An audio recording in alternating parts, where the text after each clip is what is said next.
Did you know they filmed Freddy Krueger's origin story? And I'm not talking about Freddy's Dead. Hi everyone, Tony from Act the Movies here. When it comes to Freddy Krueger's origin, we've actually seen a decent amount compared to other slashers. Not counting the remake, we only ever see Michael Myers as a kid for a minute. We get some flashbacks to Jason drowning in Friday the 13th, and I guess we see a little bit of Pinhead's life before he became evil in Hellraiser 2 and 3. We know Chucky's entire backstory now, thanks to the TV show, but before that, we didn't know much about him until he put himself into that doll. In the Nightmare on Elm Street movies, we hear a lot about his backstory in the early films.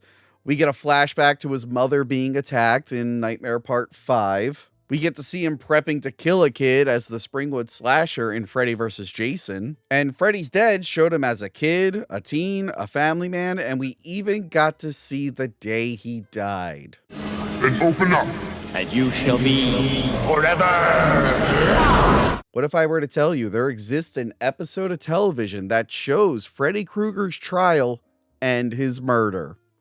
That's right, I'm talking about the pilot episode of Freddy's Nightmares. Some of you might already be aware of the show, especially if you watch the Nightmare on Elm Street episodes of my podcast. If you're new here, I do a video podcast once or twice a week where I talk about movies new and old. I've done all the Nightmare on Elm Street episodes, and you can watch them in this nice, convenient playlist. Or better yet, I compile them into one large mega review, and you can just binge that bad boy for hours and hours and hours. I mentioned the show in the Freddy's Dead episode I did with my good friend Kaylee from Once Over with Kaylee. The pilot episode is like how he became Freddy Krueger. Okay. And it doesn't jive with this, but this movie wasn't out yet. Okay. But there were a lot of like inconsistencies. It's like, well, where's the sheriff from the movie? Why didn't this happen? Toby Hooper actually directed this pilot episode. I knew that. That's right. The first episode is directed by the man who gave us the Texas Chainsaw Massacre. Freddy's Nightmare ran for 2 seasons, and I thought it was a show all Elm Street fans knew about. I've known about it for 20 years. Now, knowing and watching are two very different things. Until recently, this thing was really hard to find. Legally. They released some episodes on home video. I believe the Nightmare on Elm Street Blu-ray set has a couple episodes included in it. And they would play reruns on channels that I did not have. These days it bounces around streaming platforms. At the time of this recording, it's on Plex, in America anyway. And before that, it was on Screenbox and Tubi. I finally got a chance to watch the show in its entirety in 2022, and I fell in love with it. Shockingly, a lot of Elm Street fans I know still haven't watched it, so maybe this video will finally get them to check it out. The episode has an odd opening where a reporter gets teleported to Freddy's trial. I guess the guy is dreaming or something? Anyway, Freddy says hi and he invites us to watch this wonderful chapter of his life. We get to see the last day of his trial, and right away I got questions. Why did the lawyers not make Freddy wear a suit? Did they even try? Or did Freddy insist on wearing the Christmas sweater? Why does he like the Christmas sweater so much? I'm not a legal expert, so feel free to ignore this, but if I was on trial and I knew I was guilty, I would be trying really hard to look innocent. So I would make sure to not cause any trouble and be put into a giant glass box during my trial. And I definitely wouldn't be getting overly excited when they're showing pictures of the people I murdered. We were able to identify him through his dental records. I also love the decision to never fully show Freddy Krueger's face when he's in human form during this whole episode. They figure out real clever ways to film around it. I don't know, it's a nice little detail they added. We learned that he got arrested when he was trying to kill Lieutenant Blocker's twin daughters, Lisa and Merritt. Merritt? That can't be a real name. What the Merritt? Is Merritt a real name that people use? Yes, Merritt is a real name that people use, although it is considered a relatively uncommon name and is considered gender neutral, meaning it can be used for both boys and girls. Yeah, I know what gender neutral means. It originates from the Latin word Meritum, which means worthy or deserving of praise. I'm changing my name to Merit. It turns out Lieutenant Blocker was so wrapped up in his personal shit, like stopping his daughters from being murdered, that he forgot little things like reading Freddy Krueger his Miranda rights, and he gets let go. Freddy is so eager to murder again. He is fantasizing about it before he even leaves the courtroom. The town, as you can imagine, are very upset and they want to take matters into their own hands. Now, if I was Freddy, I would assume that they would be coming for me and I would be doing everything I could to get out of this town. Instead, he readies his ice cream truck. Wait, no. Freddy didn't have they never mentioned Freddy having an ice cream truck. I guess he was also an ice cream man while also working at the power plant. Anyway, after dusting off his ice cream truck, he goes into his boiler room and he puts on the thing he loves most. Freddy's home. I really don't want to give a fictional murderer advice, but Freddy, the town is going to be more protective of their kids right now because they know you're guilty. You got off on a technicality. And they know that you're out there.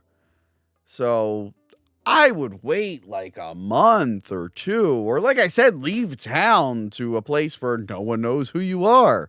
Also, don't be killing. It's wrong and not good. The Blockers are having a rough time with Freddy's release, and Lisa, or Merit, whatever one, tells the lieutenant that he can't kill Freddy because it'll make him stronger. How does she know that? The townspeople find Freddy's murder room, and one of the parents finds something belonging to her kid. She doesn't take it well. He isn't there, though. He's off trying to kill the twins, but only manages to kill a cop until the town scares him off. Freddy, buddy, if you're trying to sneak around at night to commit crimes, maybe leave the red and green Christmas sweater at home, and don't drive your ice cream truck. They all go back to the power plant. Wait, Freddy went back to the power plant? How did he not get caught earlier? Before the town can kill Freddy, the lieutenant stops them and lectures them on how the law is important or whatever. And then Freddy brags to the lieutenant about how he really wants to kill his daughters. As you would imagine, this upsets Lieutenant Blocker, who pours gasoline on him and lights him on fire.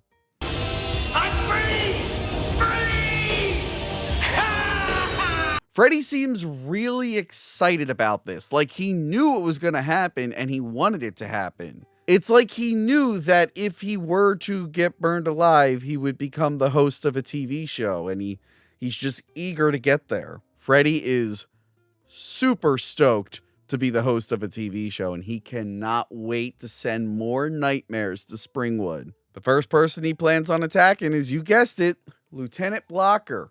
Freddy blackmails him from beyond the grave, and Lieutenant Blocker finds out the feds are coming, which is bad news for him because they find out what happened to Freddy. He's getting arrested. His deputy promises to hide Freddy's body, and sticking with the films, they do hide his body in a car, but in this version, when they go to check the car, his body's gone. Lieutenant Blocker's having a bad time. He keeps hallucinating Freddy. He gets into a car accident. His co-conspirators are dying. And he has nightmares about being on death row.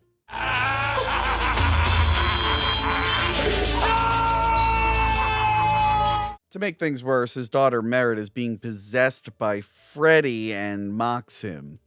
The episode ends with Blocker getting gassed at the dentist to fix the tooth he broke in his car accident.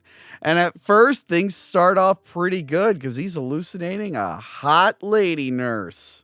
But since this is Elm Street, it of course turns into Freddy Krueger.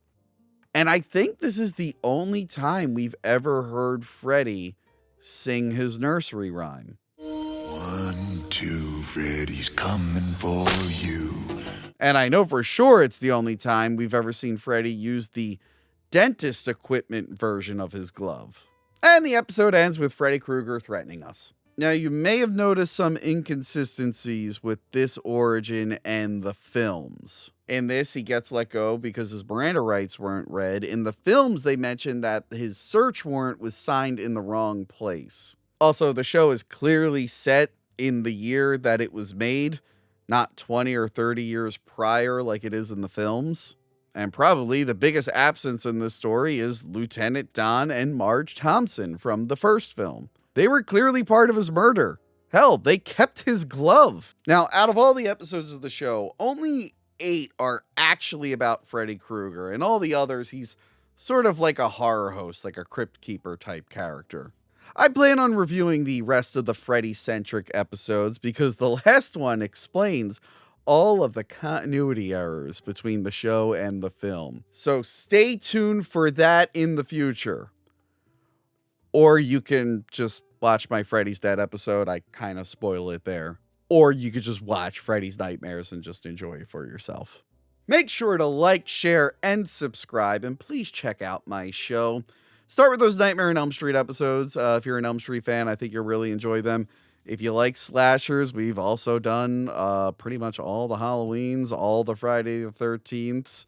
Yeah, we've done a lot of slashers on this show. And if you are a regular here, I hope you like the increase of the smaller solo videos I've been putting out, like this one. Consider becoming Patreon members because we got way cooler stuff over there, including commentary tracks for Nightmare on Elm Street 2 and Wes Craven's New Nightmare. Oh, and my friend who was in the clip that I played earlier has a Nightmare on Elm Street 2 review that's either coming out or already out, depending on when you're watching this. So check out Kaylee's channel, Once Over with Kaylee, for that. Okay, that's it for me. Pleasant bad dreams and all that stuff. Bye. Remember to like, comment, and subscribe. Check out our other videos and Patreon page.